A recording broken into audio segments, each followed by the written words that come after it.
Welcome to Chillin' 101. We hope this video helps. You start by confirming the keypad phone can act as a modem. Many require Bluetooth DUN or USB tethering. Once done, enable mobile data and make sure you know the APN settings. Now enable Bluetooth on both devices or connect the USB cable. Pair the phone to the computer if using Bluetooth, accept any PIN prompts on both sides. Make sure the phone screen stays unlocked and, if prompted, allow internet sharing or modem mode on the phone. Next, configure the computer to use the phone as a modem. On Windows or Mac OS, create a new dial-up/modem connection and select the paired Bluetooth device or the USB serial modem presented by the phone.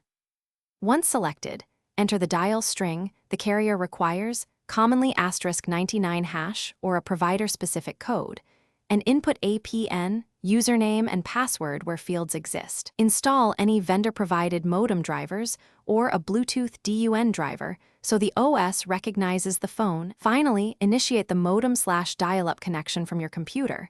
You should see authentication and an IP assigned.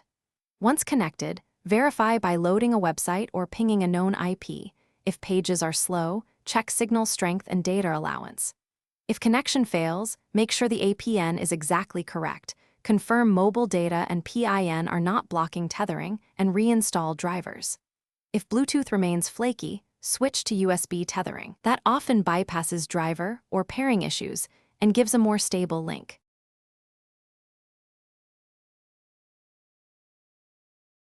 Thanks for watching. Consider subscribing if we helped you.